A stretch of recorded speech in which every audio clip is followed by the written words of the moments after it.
सबसे श्रापित युग माना गया है, जहां पृथ्वी पर अधर्मी लोगों और उनके द्वारा किए जाने वाले अधर्म कार्यों की संख्या चरम सीमा पर होगी, जिसके कारण कलयुग का अंत और दोबारा से धर्म की स्थापना करने के लिए स्वयं भगवान विष्णु को कल की रूप धारण करके पृथ्वी पर आना पड़ेगा। इसलिए जब महाभारत काल में द्वापर युग का अंत करीब आ रहा था, तब सभी के मन में ये सवाल था कि आखिर आने वाला कलयुग कैसा होगा, उसमें इंसानों की प्रकृति कैसी होगी। और जैसा कि हम सभी जानते कि इन सवालों का जवाब उस समय केवल भगवान श्री कृष्ण के पास था। इसलिए महाभारत काल में पांडवों ने भगवान श्री कृष्ण से आने वाले कलयुग के बारे में कई सवाल किए, जिसके बाद भगवान श्री कृष्ण ने पांडवों को कलयुग की 5 ऐसी कड़वी सच्चाइयां बताई, जो आज भी हमें अपने आसपास होती दिखाई देती हैं। तो दोस्तों, आज की इस वीडियो में हम भगवान श्री कृष्ण द्वारा पांडवों को बताए गए कलयुग के 5 सत्य के बारे में जानने वाले हैं।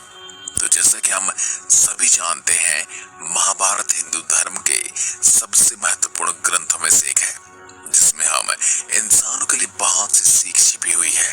और महाभारत का एक ऐसा ही प्रसंग है जहां पांडवों के पूछने पर भगवान श्री कृष्ण ने आने वाले कलयुग के बारे में ऐसी 5 बातें बताते हैं, जिन बातों से उसमें पांडवों को भी काफी हैरान कर दिया था। पर आज वे बातें सच हो चुकी हैं।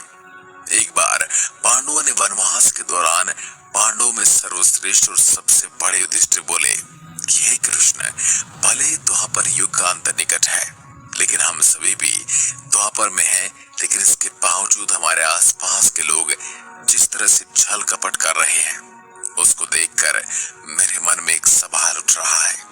आखिर आने वाला कलयुग कैसा होगा, उसकी गति कैसी होगी, और आखिर इस युग में जन्म लेने वाले इंसानों का स्वभाव कैसा होगा। पांडवों के ऐसे सवाल पर श्री कृष्ण मुस्कुराते हुए बोले कि इन सवाल का जवाब जानने के लिए पहले तुम्हें वन के भ्रमण पर जाना होगा, जिसमें तुम 5 भाइयों को वन में अलग अलग दिशाओं में जाना होगा, और तुम्हें जो भी कुछ दिखाई दे उसके बारे में आकर मुझे बताना, जिसके बाद में तुम्हें कलयुग से जुड़ी सभी सवालों का जवाब दूंगा। भगवान श्री कृष्ण की बात मानते हुए सभी पांडव गहरे वन में अलग अलग दिशाओं में चले गए, जिसके बाद सभी पांडव भाइयों ने बाद में कई ऐसे आश्चर्यचकित कर देने वाली घटनाओं को देखा, जो इससे पहले कभी भी नहीं देखी गई थी। जिसके बाद हैरानी में सभी पांडव भाई भगवान श्री कृष्ण के पास पहुंचे, जहां सबसे पहले भगवान श्री कृष्ण ने युधिष्ठिर से पूछा कि हे युधिष्ठिर, तुमने वन में भ्रमण के दौरान ऐसा क्या दिखा जो तुम इतने चिंतित लग रहे हो। जिसके बाद युधिष्ठिर ने कहा कि हे भगवान, मैं जब वन में भ्रमण कर रहा था, तब मुझे वन में एक अजीब तरह का हाथी दिखाई दिया, जिसकी 2 सूंड थी।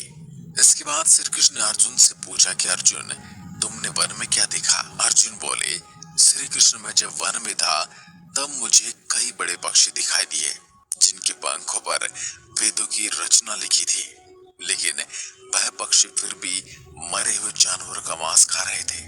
जिसके बाद श्री कृष्ण ने भीम से पूछा कि भीम, तुमने वन में क्या देखा। भीम ने जवाब दिया कि हे भगवान, मैंने वन में एक काफी अजीब दृश्य देखा।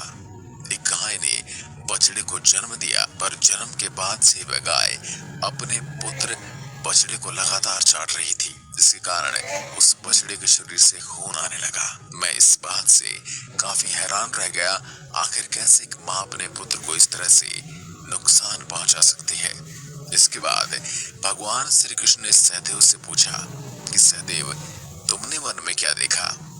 तब सहदेव ने जवाब दिया कि श्री कृष्ण, मैंने वन में 7 बड़े कुओं को देखा, जिनमें से 6 पूरी तरह पानी से भरे थे, लेकिन उनमें 7वां कुआं जो इसके बीच में मौजूद था वह पूरी तरह खाली था, जबकि यह कुआं इन सभी से ज्यादा गहरा था। इस बात ने मुझे काफी हैरान कर दिया। जिसके बाद भगवान श्री कृष्ण ने नकुल से पूछा कि नकुल, जैसे तुम्हारे भाई ने वन में कुछ न कुछ अजीब देखा, क्या तुमने भी ऐसा कुछ देखा था? इसके बाद नकुल ने जवाब देते हुए कहा कि हाँ श्री कृष्ण जी, मैंने वन में एक काफी विचित्र घटना देखी, जहाँ एक बहुत ही ऊंचे पर्वत से एक बड़ा सा पत्थर नीचे आ रहा था, जिसके कारण उसने अपने रास्ते में आने वाले बड़े बड़े भुजाओं के पेड़ों को भी रोन दिया। लेकिन जिस पर्वत जैसे पत्थर को कोई भी बड़ा वृक्ष न रोक सका, उसे एक छोटे से पौधे ने रोक दिया।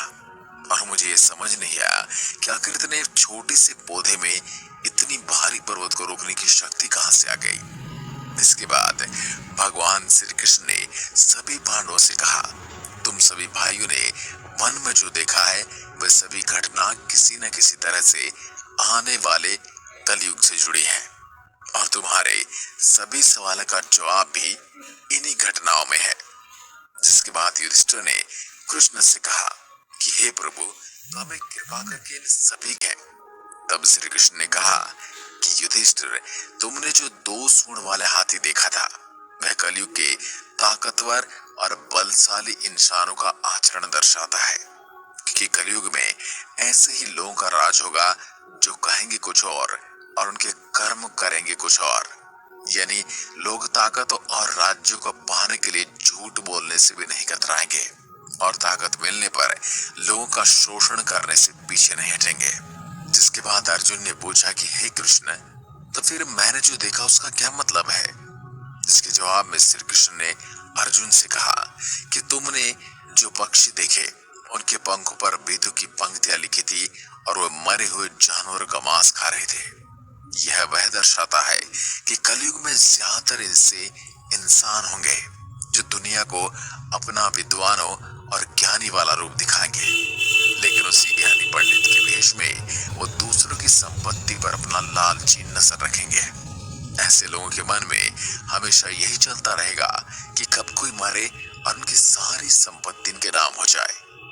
हे अर्जुन, कलयुग में ऐसे ज्ञानी और विद्वान कहलाने वाले लोगों की संख्या सबसे ज्यादा होगी, जो विचार करेंगे कि कौन सा मनुष्य मरे और संस्था हमारे नाम पर हो जाए। हर जाति धर्म के प्रमुख पदों पर बैठे विचार करेंगे कि कब किसका श्राद्ध हो और कौन कब किस पद से हटे और हम उस पद पर चढ़ जाएं। इसके बाद भीम की बारी आई, और भगवान श्री कृष्ण ने भीम से कहा कि भीम, तुमने वन में देखा था कि कैसे गाय ने अपने ही पुत्र बछड़े को प्यार में चाट चाट कर उसे लहूलुहान कर दिया। तो ये घटना हमें कलयुग में माताओं की ऐसी ममता दिखाती है, जो उनकी संतानों को ताकत देने की बजाय उन्हें और भी ज्यादा कमजोर बना देगी। क्योंकि कलयुग में परिवार और माता की ममता उनके बच्चों को उनके कर्म पथ पर चलने से रोकेगी, क्योंकि माता ये नहीं चाहेगी कि उनकी संतान कर्म पथ के कठिन रास्ते पर चले। जिसके कारण अगर कलयुग में कोई साधु होगा तो उसके हजारों लाखों भक्त होंगे, लेकिन अगर कोई साधु बनना चाहेगा तो उसकी माँ, उसकी पत्नी और उसका पूरा परिवार उस साधु के कठिन जीवन के लिए दुख मनाएगा और कोशिश करेगा कि वह साधु उस जीवन से दूर होकर दोबारा उनके परिवार के जीवन में लौट आए। और इस तरह कर्म के कठिन रास्ते पर चलने से रोकने के कारण मनुष्य जीवन में ज्यादा कुछ नहीं कर पाएंगे और अपने अंतिम समय में अपने कर्म को न करने के दुख के साथ इस जीवन को छोड़कर चले जाएंगे। जिसके बाद सहदेव ने पूछा, तो भगवान, मैंने जो वन में 7 कुएं देखे हैं, उनमें से एक बड़ा गहरा कुआं खाली था, उसका क्या मतलब है? जिसके बाद श्री कृष्ण ने मुस्कुराते हुए कहा कि सहदेव, वो कुएं दिखाते कि कलयुग में सबसे धनी लोग हमेशा अपने बेमतलब के कार्यों के लिए लाखों रुपए खर्च कर देंगे, चाहे उसमें अपने बेटे बेटियों की शादी करना हो या फिर घर का निर्माण। लेकिन अगर उनके पड़ोस में कोई गरीब के कारण भूखा मर रहा होगा तो कोई भी धनी व्यक्ति उसकी सहायता नहीं करेगा। उस समय भी दुनिया में धन और भोजन की तो कोई कमी नहीं होगी, लेकिन इस तरह की संपत्ति और भोजन पर बहुत ही कम लोगों का अधिकार होगा। जहां एक और बड़े बड़े बंगले होंगे, वहीं दूसरी ओर लोग अपनी झोपड़ी में जीवन व्यतीत कर रहे होंगे। कलयुग के युग में लोगों के बीच असमानता चरम सीमा पर होगी। जिसके बाद नकुल ने श्री कृष्ण से कहा, भगवान, तो फिर मैंने जो देखा आखिर उसका क्या मतलब था? आखिर कैसे एक बड़ी चट्टान को एक छोटे पौधे ने रोक दिया?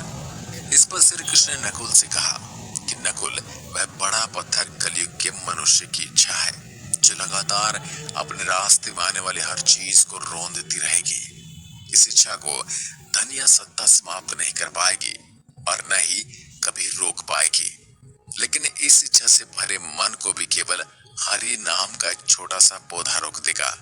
यानी कलयुग के मनुष्य के पास केवल हरि नाम ही है जो उन्हें और उनके मन को स्थिर रख सकता है, और ऐसे ही स्थिर मन वाले मनुष्य अपने कर्मों को पूरा करने में सफलता हासिल कर सकेंगे। तो दोस्तों, ये थी कलयुग की वो 5 बड़ी बातें जो भगवान श्री कृष्ण द्वारा पांडवों को बताई गई थी। आज की वीडियो में बस इतना ही। धन्यवाद।